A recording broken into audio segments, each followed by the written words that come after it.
Hello everybody and welcome back to my channel. So today I want to talk about something that is probably pretty common now, or at least it was starting to build some popularity, and that is couponing. And couponing is a great way to save money. However, it does take work, and it does take time to learn how to manage it in a way that is really cost effective. Some people just think, oh, I just clip coupons and I use it on whatever item that I'm going to buy. And that's not quite how it works. I mean, yes, you can do that, but when you're looking at thinking of the show Extreme Couponer, when you would see those people get to the cash register and they had full carts full of stuff, and it may be hundreds or even close to $1,000 worth of stuff, and it comes all the way down after your coupons to be 40 or 50 bucks when the grand total was like 1,000 or more dollars, or even if it was $500 or $600 and they end up paying 20 bucks or 10, and sometimes they get down to a zero balance and even a negative balance, which means that the store actually owes them money. In those cases, once that show came out and that started happening, a lot of stores changed their policies now to where they no longer pay the overage. So if you do happen to go into that amount where you have a negative balance, a lot of times the stores will not pay that out. So they will ask that you purchase more items, which, I mean, hey, that's not a bad thing, but they just ask that you purchase more items to bring that balance up so they don't have to pay out the money, because they no longer do that in a lot of cases. So, but those things take time. And if you see those people, if you've ever watched the show, you see that they do actually have a lot of planning that goes into those trips. And that is one of my tips I'm going to talk about, and that is planning ahead.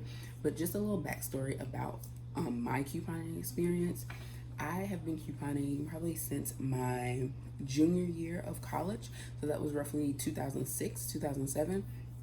And I moved off campus into like an off campus apartment. And of course, I went to get a few items, such as cleaning supplies and things like that, air fresheners, room fresheners. And at that time I was sharing it with, it was actually a cottage, and we each had our own bedroom and bathroom, but we just kind of shared the common areas such as the kitchen and the living room. So it's four of us in a cottage essentially. So I still have my own little space to take care of, and I wanted to be able to have a few cute supplies. Plus, as a college student, we don't have that much money usually.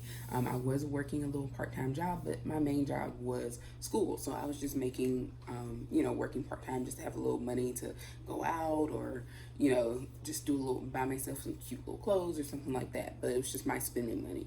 So it wasn't anything that I would say if I had like real bills I had to live off of. It definitely wasn't that kind of income at that time, but I didn't need it because I was a full-time student and I still had my parents' support, because my job was really to be a student at that time. So I started couponing, focusing on the household items, which many were made and still are made by the company P&G or Procter and Gamble, as you may know it, such as Febreze items and stuff like that. So I would usually clip those coupons for Febreze items, for laundry detergent or laundry related items, and even some toiletries, because P&G makes pretty much most of the popular brands and all of that, such as Tide, Gillette, Downy, I'm trying to think what else, Febreze. So those are all under like the P&G. If you use the shaving things like Gillette, Venus, Crest toothpaste, all of those things fall under P&G product line. So I usually would specifically focus on household items and those particular items from those brands. And a lot of times they weren't super expensive, but again, for a college student, every little bit of savings helps. So I would start, I started couponing back then.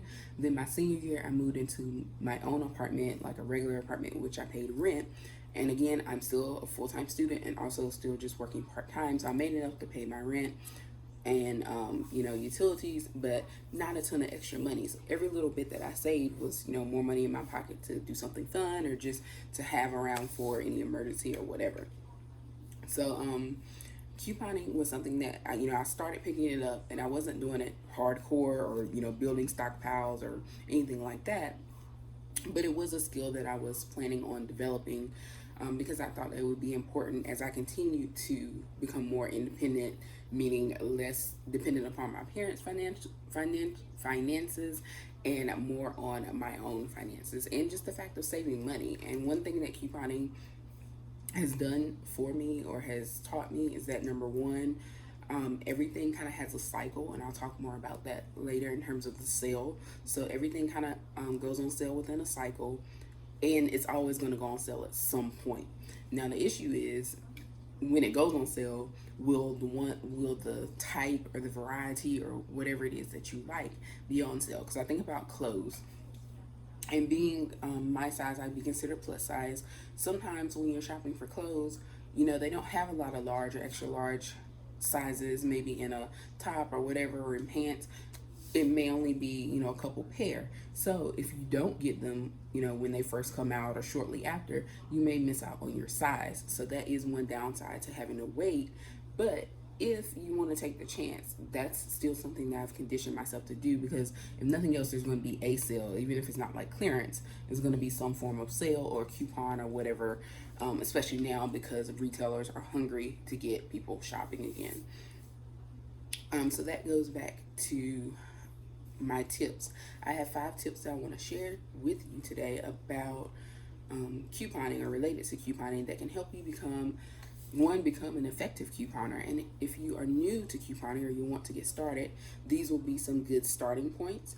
And if you are a couponer but maybe you want to look at becoming more effective in your couponing in terms of savings, or even making a more efficient trips for yourself, then these tips may also help you. And again, I'm by no means an expert, but these are just things I have found that help me in some occasions, most occasions, if I actually follow them, because there are some times when I don't even follow my own advice. But I do know that when I follow these tips, they do tend to help me get a better outcome in terms of my savings. So my first tip is to plan ahead. And by plan ahead, I mean to write a list if you're going shopping at a particular store, especially grocery stores, but even more so places like Target or Walmart, or places that we love to go in and just wander, because there's always something cool to see or check out, or end caps full of just random stuff that we want to dig through. And I am not against that. You can find some what I call surprise deals or unplanned deals on those end caps. So I'm not by any means discouraging, stopping and taking a peek at things on clearance, but I do caution against doing that, especially before you get the stuff that you actually came for. And the reason I say that is because I have been guilty of this myself. You go in the store, you're only going for 2 or 3 things. You have them in your head because you don't need to necessarily write down the 2 or 3 things that you need, but then you get in the store and you see these wonderful clearance items, markdowns, sales, whatever, and you start roaming around the store, you're looking at all these things. The next thing you know, you have a cart full of stuff, and you went in there to spend maybe $10-20, and next thing you know, you're at the checkout and they're like $75. You're like, what just happened? And what happened is you got distracted. And maybe there were some good sales and deals, and you may have a lot of stuff in your cart for $75. So it's not saying that that's bad, but the one thing that tends to happen to me is, yes, I may have a lot of good deals and may have gotten a lot for my money, but I tend to not get the things I actually went in the store for, which kind of defeats the whole purpose. And it also means I have to go back in the store, which could lead to another trip such as that one where I had purchased a whole bunch of excess stuff. So planning ahead by making a list is one thing that I highly suggest, especially for those stores, but also grocery stores, because the same thing can happen. They can have markdowns on items or even foods that you like, especially meat, and you get distracted and you start thinking about, oh, they have ground beef on sale, let me get some ground beef, and then you're thinking about the stuff that you need to prepare a meal with the ground beef, and you've forgotten what you actually came in the store for. Or you may even forget that you have a coupon for certain items. So maybe you do get the items you went for, but you forget to use your coupon at checkout. Those are all things that can happen when you are not, when you don't plan ahead, or when you don't have some form of execution plan in play. So I tend to make a list, and then if I have coupons for particular items on my list, then I tend to write down the coupon and how much it's for. And for example, my grocery store that I usually shop at, it is a store called Harris Teeter, and it's a southern grocery store chain. So if you're not from the South or not, I've never really visited in the South, you may not be familiar with it, but it is one of the stores that I shop at frequently. And so I go on their website and they have the weekly specials. So that is one thing that when I talk about the cycles, weekly ads, almost every store has a weekly special. Target has weekly specials, CVS, Walgreens, Walmart. I don't really know. I wouldn't really say that they do weekly specials, but they do have certain times in which they put I guess items from certain departments tend to go on special, so that's something to look out for. And they also go seasonally. So for example, if it's back to school time, they will have certain things on special when it is school time. School supplies will be marked down. Almost all the stores do that now. So if they don't do things weekly, they tend to have seasonal specials. So either way, you can find some form of specials or sales for your source. So that's something that goes into planning ahead. If though you're shopping at a grocery store, which they tend to have weekly specials, I would say go on, check on the weekly specials, make a list based on that. If you're shopping with your own line, what I tend to do is go on, Harris Teeter online. I make my shopping list and I print it off because you can save it into a PDF file. So I tend to, make my list from the weekly specials and then print it off on my PDF. And what I write on the list is, the print off will have the price, the sale price or whatnot. So that's already there. And then if I have a coupon, then I'll write that there. And Harris Teeter doubles coupons up to 99 cents every day.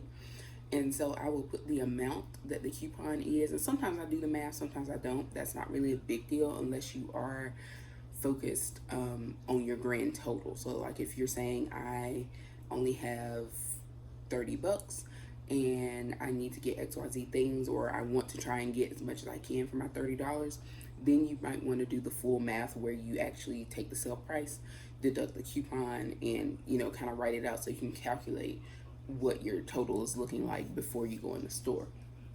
That is good, especially when you are on a tight budget. I don't necessarily do that. I just like to know how much an item should cost, and that gives me a good estimate or a good range on what my total should be. But I don't usually calculate it down to the penny or like just to the amount where it's like, okay, this should be my total and then add tax and that's it. I just kind of give myself like a $10-ish window. So I say this should be roughly 30 to 40 bucks worth of stuff or something like that. But there have been times when I've had to calculate a little bit closer to the dollar, and so I do the full math, and I would recommend that if you are in that situation. So planning ahead, knowing the weekly sales, then taking the coupon. So that's what I try to do when I shop, is I try to stick to just shopping on the weekly sale. So meaning buying items that are part of the weekly sale. Now, there are times when you might need something that's not on the weekly sale, and I'm not saying don't get it. If you need it, get it. But for things that, like, even food, if ground beef is on sale that week, then I try to purchase it then and then stock up and put it in my freezer so that I have it. Because clearly ground beef is not going to sit in the fridge for months at a time. You would have to put it in the freezer. But I like to get it. Or chicken breast, that's another biggie that I enjoy, probably more so than the ground beef. I prefer chicken. So whenever chicken breast goes on sale, turkey burgers, there's one particular kind from Harris Teeter. They put them on sale, buy one get one free, quite a bit. They are the pre-made turkey burgers, so you get 4 in a pack, and they're kind of like the all natural. I don't think they're considered organic, but they are natural, and they do have an organic brand, but I just get the natural version, so still without the hormones and such. And they're roughly $6 a pack when it's not on sale, but a lot of times they go on sale for BOGO, buy one get one free. So even if I just get 1 pack, then I'm only spending $3. So I look for those types of sales. And again, if it's a meat or something that will keep, I will put it in my freezer. Again, I stay in an apartment, so I don't have a lot of extra space. I just have a regular refrigerator. So I have a freezer and a fridge. The freezer is a pretty decent size. It's a top freezer, but I am considering a deep freezer, a small deep freezer, just for the purposes of meat. But you know, I have limited space, so I can't give so much. Even when there's a really good sale and I want to get a ton, I have to think about my freezer space as well as the other things that I want to stock up on. So it may be other meats that I want that I have to kind of, you know, regulate and say, okay, let me think about when do I think this chicken will be on sale, or another grocery store that I know that tends to put things on sale. So again, learning the cycles, the sale cycles, as well as the seasonal, I guess you can say the seasonal times that things tend to go on sale. For example, um, it's approaching fall, and is approaching Thanksgiving and Christmas will be coming up. So November, December, and things start going on sale. What I've noticed that relate to baking and a lot of cooking. So like your seasonings, especially the ones that go towards seasonal foods, such as, you know, making, a lot of times people bake cakes during this time of year, cupcakes or bread or any kind of thing like that. Those things tend to go on sale more, like vanilla extract, cinnamon seasoning or spice rather, cinnamon, pepper, even though, I mean, we use pepper all the time, but anything relates like cooking and baking, those types of things tend to go on sale. Now, I am a McCormick spice, you know, in the red and white box. That tends to be the spices that I use on most occasions. So that is what I mean when I'm looking at things going on sale. Yes, the store brands probably go on sale more often, but I honestly, maybe I'm just a little bougie, but I don't really do store brands for a lot of products, not just the seasonings, but I do things that I know are good quality. You know, I grew up on McCormick, so I know that I'm going to get good results, so that's what I stick with. But again, they can be a little pricey, but they do go on sale quite frequently. So I watch for the sales, and when they go on sale, I stock up. Like vanilla extract, it can get pricey. I've seen it, you know, for the 4-ounce bottle, it can be as much as like 12, $14, which I think is ridiculous. But then they have a buy one get one free special that occurs from time to time, and that is when I tend to stock up. And that helps because I do like to bake from scratch. So a lot of recipes, cakes and cupcakes and such, do call for vanilla extract or some other extract like almond extract, lemon extract, all of those. And they all tend to go on sale during this time, or in the fall and in the winter. So planning ahead, that helps. The next step I would say is know your store's coupon policy. So different stores have different policies, especially in terms of whether or not they double the coupons. So like I said, here Cedar, where I shop a lot, doubles coupons up to 99 cents every day. That's their standard policy. They do have special occasions where they will do what they call super double coupon, and they double coupons that are $2 and under. So that means that if I have a $2 coupon, it will actually double to $4. So that's a great time, and that is how I used to do a lot of stocking up, especially on household or toiletries or things that, you know, had long shelf lives. I used to do that a lot with Super Double, but because of the pandemic, they have not been doing Super Double recently. So I'm hoping that that will be coming back soon, because I would love to, you know, be perfect timing in the new season with the fall winter time. It would be great to be able to stock up because I'm pretty good for spring and summer, especially being home and knowing that I'm going to be home at least for probably another month, maybe at least. So yeah, so I would like for I would say, yeah, knowing the store's coupon policies are important, because everywhere does not double coupons up to 99 cents, and some stores don't double coupons at all. And then I remember there used to be a store that I shopped at, and they only doubled coupons that went up to 35 cents, and which I thought was a little odd of a number, but I think they've since increased. So different stores have different policies, and they also sometimes have a limit on how many coupons you can use in a transaction. So it's good to know all of those things, especially if you're going on a heavy trip where you plan on doing a lot of couponing. It is important to know that, because you may need to bring someone with you to split the transactions, or you might have to, you know, do more than one trip in a day or a week or whatever. So you just want to know ahead of time before you get up to the register and you have everything all planned out, and then they're like, hey, you know, you maxed out your coupons, we can't do anymore, and that's a problem. So just know your store's coupon policy. That can usually be found on the store's website, and sometimes they have just signs in the store. or you can just ask customer service about that too. So there are a few ways that you can find out about the store's coupon policy. Most stores are pretty transparent about those things. Know your store's start and end dates for sales. So that kind of goes back to the weekly ads. For example, Harris Teeter, they start their new sales on Wednesdays and they end on Tuesdays. So their cycle is from Wednesday to the following Tuesday. Some stores start on Fridays and then they end on Thursday. So it's important to just kind of know, and that was all grocery stores I was referring to, the cycles. Target tends to be a Sunday starter. So that means that their ads go from Sunday to the following Saturday. So one reason it's important to know that is because, number one, if it's going to be an item that is very popular or going to be in high demand, you may want to go within the first couple of days, the earlier part of the sale, because people will see that, especially if they are weekend starters, because people are usually available and off work. They will be going back to purchase those items, and they may sell out or run out of those items. And some stores do not do rain checks for items that were on special. So once it's gone, and you can't get a rain check for it. So you want to pay attention to, when the sales start. And if it's not something that's, super popular that they're going to go out of stock with, then you can plan to shop whenever you want. But it is key to know, when those items will be available, or if it's something that may not be available the entire span of the sale.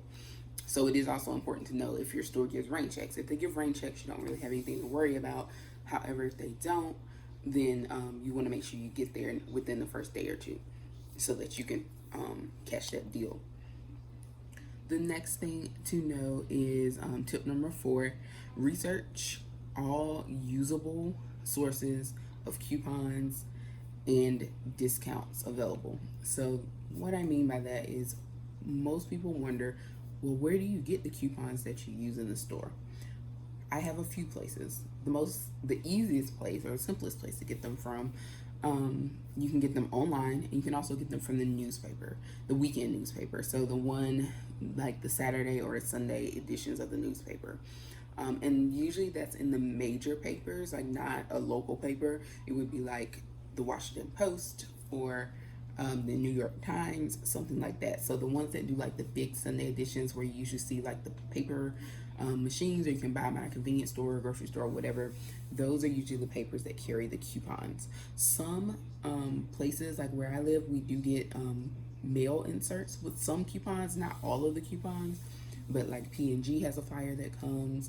I'm going to say Smart Source has a flyer that comes. So you can get some coupons just from the mail. If you pay attention, I think ours comes on like Wednesdays. They put them out along with like the new sales papers for like the grocery stores in the area. So check your mail for coupons, as well as, again, like I said, the Sunday paper or the weekend papers for the national papers tend to have coupons as well. Also, online. So there are a few spots online. You can go to the direct sites of the companies that you're planning to look for. So for example, there is a brand, I think it's Love Beauty Planet. I think I got them all right. It just has a long name, but like Love Beauty Planet, that particular brand, you go on the website and sign up. Most of these websites do ask for you to sign up in terms of, providing your email address so that they can send you weekly emails or, updates on new products, whatever the case may be. However, they do also send coupons a lot of times in those emails, and coupons are exclusive to people who are subscribed, email subscribers. So that means that even if they have a coupon in the paper, it may not be the same coupon as what you get in your email, or it's just another coupon, so you get two. Because they do that sometimes as a reward for signing up. Then they provide you with the coupons, and a lot of times they are exclusive to you as a subscriber. So that is a perk to signing up. So you can sign up on the company's website. P&G has a website. Smart Source has a website. Red Plum, I believe they're now either Smart Source or Red Plum, I can never remember. One of them was bought out by Retail Me Not. So it's still, you can type in the old name and it will still take you there to the coupon site. But you can get printable coupons for all of them. Another site that I use is coupons.com.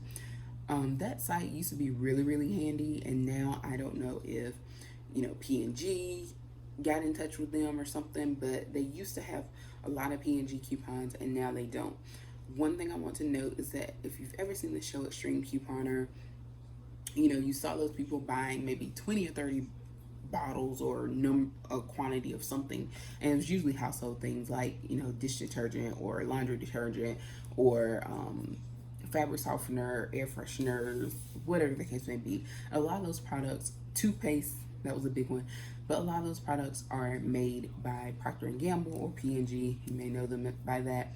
And I think what happened is that companies started to realize how much money they were losing when people were, using an unlimited amount of coupons to save, because sometimes the more you buy, the more money you save on that product. So, buying one or two, you just get kind of the face value of the coupon savings. But when you start stocking up, especially if the store has a special, like, buy so many, you get an additional discount, then, the companies were losing money.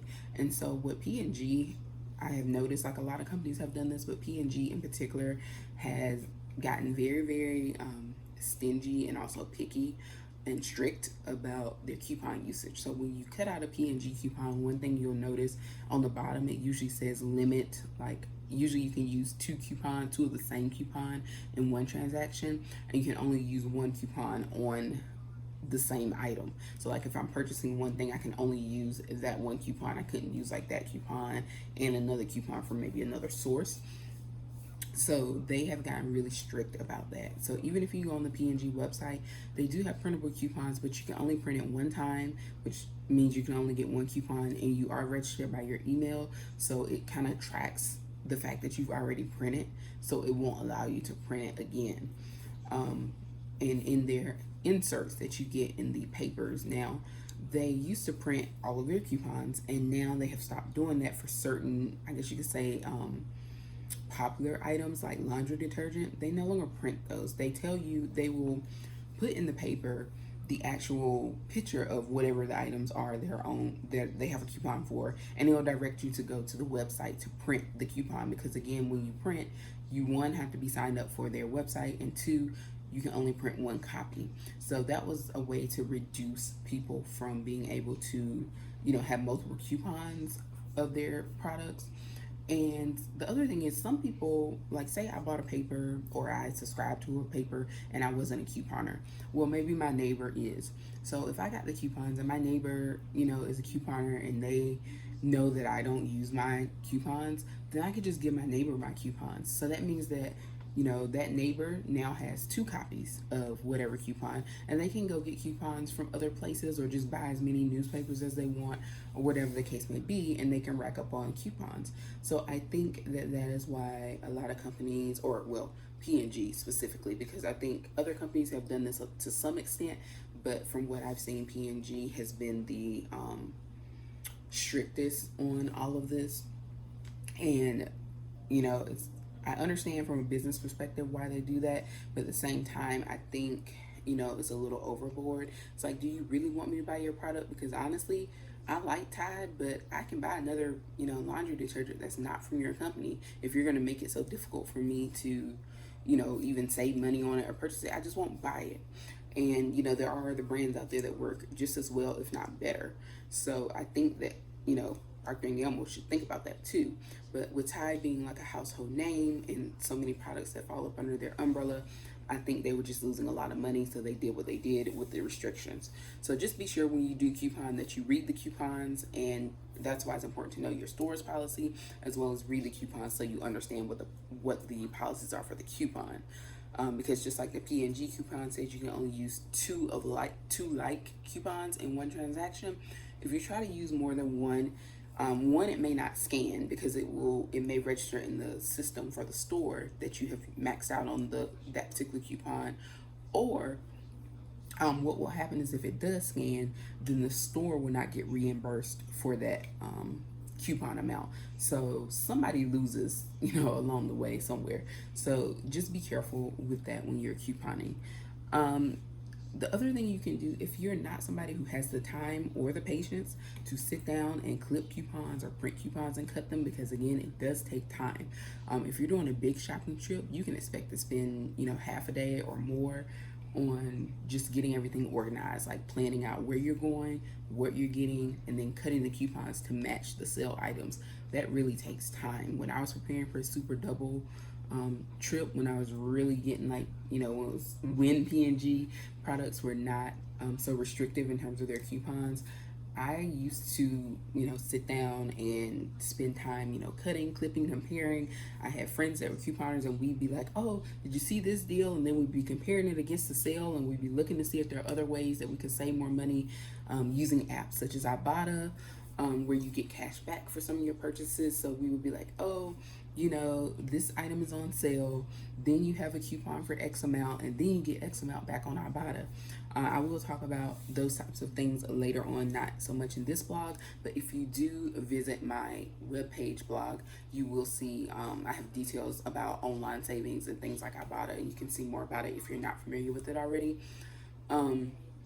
So that's why it takes time for couponing, and that's why I said it also takes practice and skill to build upon, like knowing what sites to go to so that you don't waste time, going to places that aren't really efficient, knowing what stores to go to, understanding the sales and how they work and the sales cycles.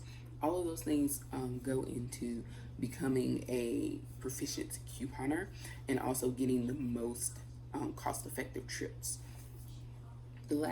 Another thing is, you can do, if you're not someone who likes to sit down and cut, like I was saying, if you don't have the patience to do it or the time to do it, you can do things by just signing up for a store rewards card, or even online. Sometimes they have apps, like Target has an app called Cartwheel, and you can save money just from your phone. And sometimes they do have coupons that are the same as they are manufacturer coupons built into the app, so it would be the same one that you would get if you cut it from the paper.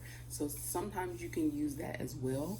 So just those are things where you don't have to worry about carrying around coupons. You don't have to worry about cutting coupons. The only thing you have to do is look on the app or look on the website or whatever to use those things, or sign up for the cards, which are usually free, the rewards cards. So they don't cost anything. You just use that to save money. And usually a lot of the stores, when you see a sale price, it's linked to having a rewards card. So if you have a rewards card, if nothing else, you get the item for the sale price. So even if you don't coupon, so that's still some savings. Is better than nothing. And finally, watch the screen when you're at checkout. And what I mean by that is, we all have those situations, no matter where you're at, even if you're not a couponer, where something, they scan something and it doesn't ring up right. Maybe it was on sale and it rings up regular price, or maybe it rings up the wrong price than what's on the tag. All of those things happen, and it still happens in the grocery store. It happens, with couponing, and it can be very detrimental, especially if more than one thing does that when you're couponing. And one of the things I have found out is that sometimes when things are marked down, like on clearance, or if it's a grocery store, just marked down items, the way that they label them, they don't register in the system as being that particular product in terms of the brand name. So let's say it's Crest toothpaste. In their system, it may just say toothpaste, or it may just say general merchandise. So when I go to scan a Crest coupon, it's not going to take it because it's not going to register that I'm purchasing a Crest product. So I've had that happen before, and that is why it's important to watch the screen. Because if your cashier is, scanning your coupons and that one doesn't scan, a lot of times they just sit it to the side. But if you don't know why it didn't scan, or if you don't know what didn't scan, then that can cause problems with your total in terms of your savings. So it's important to watch the screen when the cashier is ringing up the items, as well as when they're scanning a coupon. One of the other things that tends to happen is that sometimes coupons don't automatically double. I know most of the stores that do double coupons, once you scan it, it automatically does it in the system. But for whatever reason, there are some times in which coupons that should double don't. And so you can see that on the screen. You can see when they scan, usually right up under it, it'll say like multiply coupon with the same amount. That shows that it doubled. If that doesn't happen and it's a coupon that should double, then I usually bring that to the cashier's attention. I try and do it as soon as I see it, so that they can correct it, or either if they need to sit it to the side to get like a manager override or whatever to correct it, then that's fine. But I like to try and catch it right then, so that number one, I know what it was that should have doubled and know the item, and two, to bring it to their attention. If they can correct it right then, they can do that and then continue ringing up the rest of the stuff. So it is important to watch the screen. But I will say, please do not get angry with your cashier if, you know, some of these things go wrong in terms of, you know, if they ring it up and the price is incorrect, or if a coupon doesn't scan. They don't control the system. They have nothing to do with that. All they can do is either adjust it for you or get a manager to come and handle that. So please don't get angry with the cashier when things don't go right. I know it can be frustrating, especially if you have a lot of things that go wrong, or if you have like a lot of items that you're trying to purchase and you're just ready to go. But it's not their fault. Just be patient with them. And, you know, if they don't provide you with the service that you need in terms of providing you with that discount, call the customer service line, call the corporate office, do something about it, but don't take it out on the person in front of you, because a lot of times they're just following whatever they've been told, either by their management, or maybe the manager has even been told something from, you know, up above them. So you never know. So just always, you know, if they're not willing to adjust prices or fix something that should be fixed, then just call the customer service line, or, you know, make a phone call to corporate. I definitely have no fear and no problem with calling a corporate office for whatever it is. I don't care if they think it's petty or not. It's my money and I'm your customer. So I'm very big on customer service as someone who has worked in retail and also worked in other jobs that were customer service based, where if you did not give good customer service, you could lose your job. So I hold everybody to that same standard in terms of the quality of customer service that I expect. So if it's not met, then I have no problem, you know, calling the next level to let them know, like, hey, I had a negative experience at your store, and this is what happened. Because sometimes it may just be something that needs to be addressed, and it's probably happening on more than one occasion. Like, you're probably not the first person to experience that, or if they're following a policy that's incorrect, then, you know, it's good for you to bring it to the attention so that that policy can be corrected, or so that it can be addressed with the upper management to let them know, like, the people in this particular store are not following whatever policy, and that's causing problems.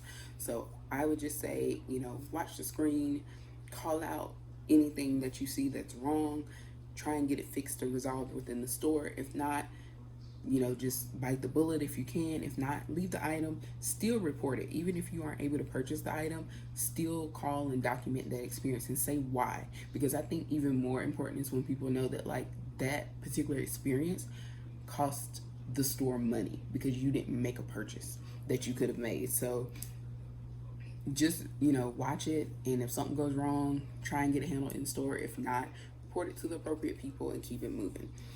And also, if you are someone who's not a couponer and you're in line behind someone who is couponing, be patient, because they could be new to it or whatnot.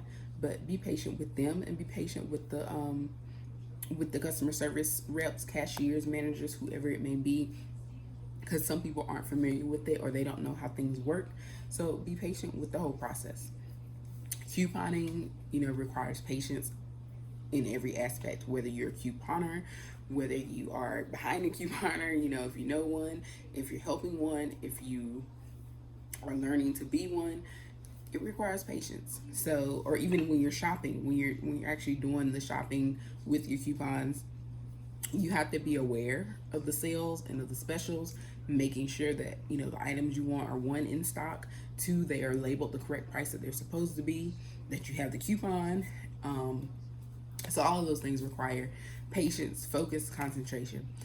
It's not something you can do when you're easily distracted. So, you know, if you have little kids that are going to be crying, running around the store, you know, doing whatever they do, being kids, it might not be the best time to try and coupon, especially if you haven't planned it out. But but planning it out is even better if you know you have those situations going on. So if they distract you and you lose focus, just look at your list, look at what you got, and you can continue with your day once you handle that situation.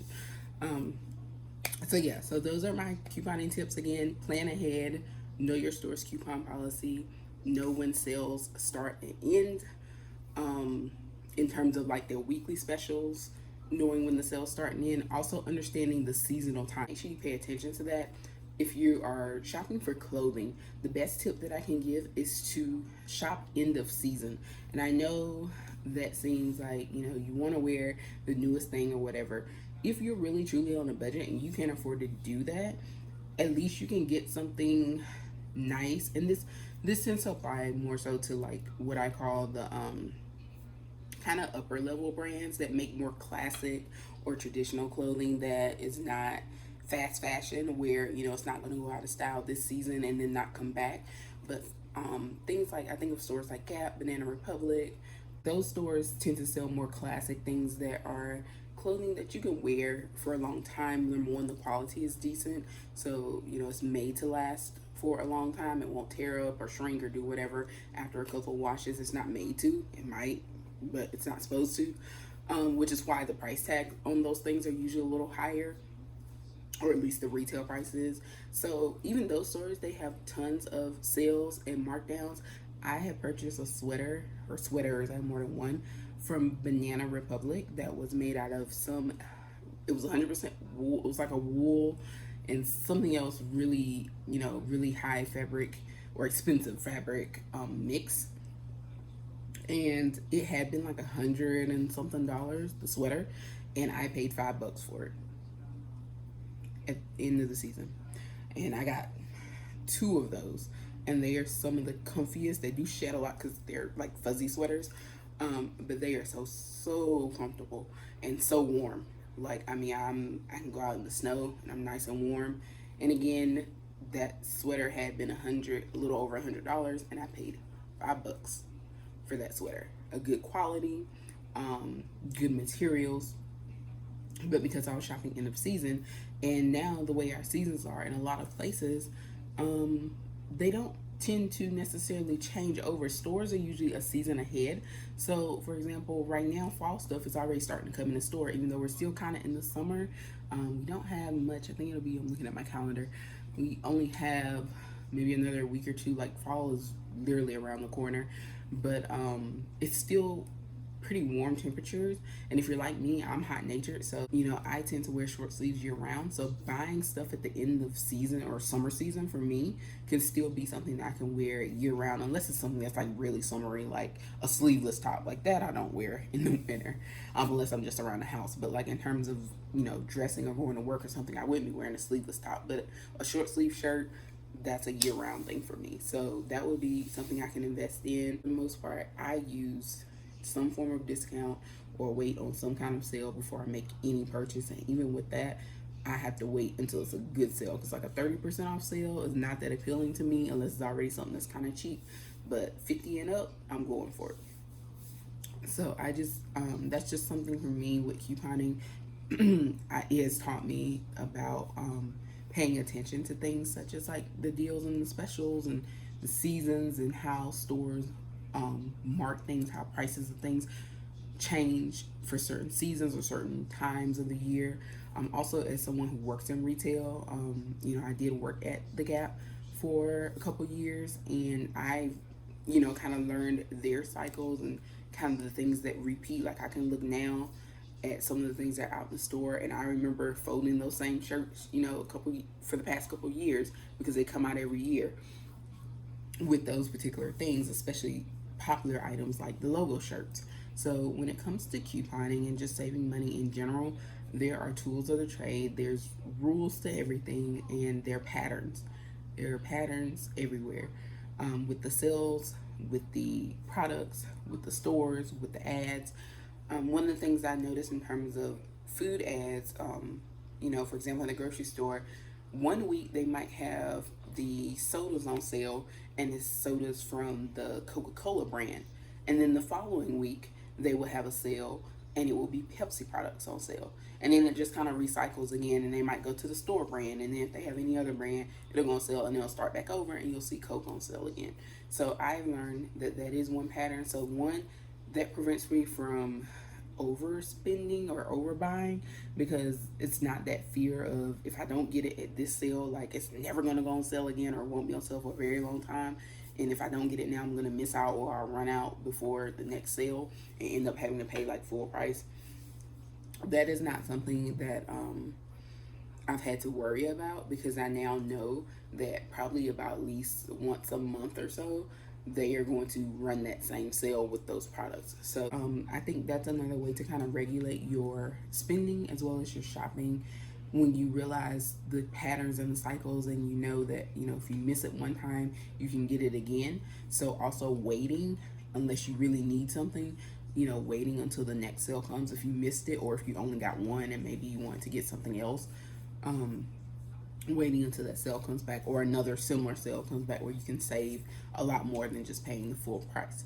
So to me, any savings is better than nothing. Being a teacher, you get teacher discounts, and I'm always quick to ask, like, do you guys offer a teacher discount? And I also have that on my blog. So if you check out my blog and you're a teacher, I have a whole section dedicated to all the teacher discounts that I know of. And I should be updating that soon, because since the pandemic, and with teachers being considered essential employees now, there are more options available to us.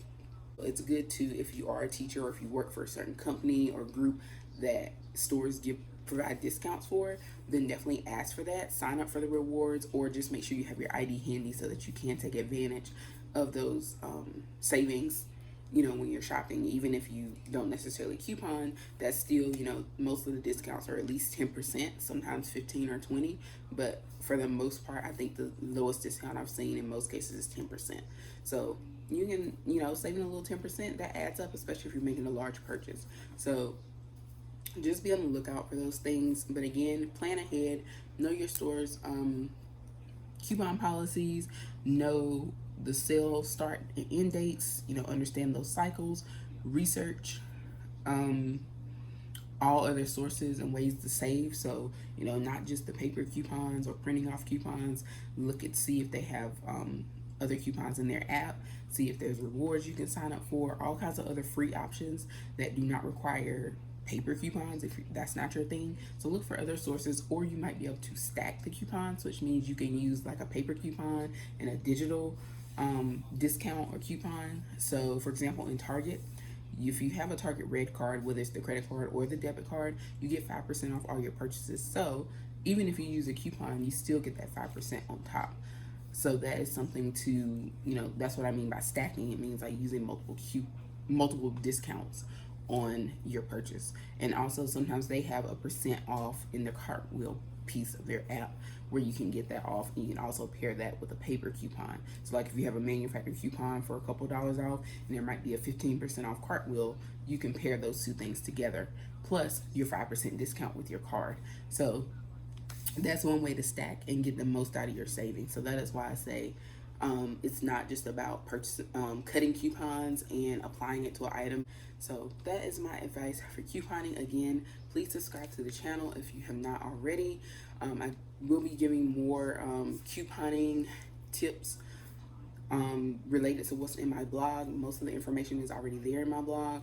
If you are interested in learning more about couponing, just take a look at the blog. I have a section on buying in bulk, meaning like stores like Sam's Club, BJ's, Costco, all of those. A lot of those are very popular, and a lot of people think they're always getting the best deal when you buy those. But I do have a whole blog on how that can or can't be true depending on your situation. So I will do another video talking about that as well. But again, thank you for watching. Please follow me on my social medias. They are also linked below, and I will see you next time.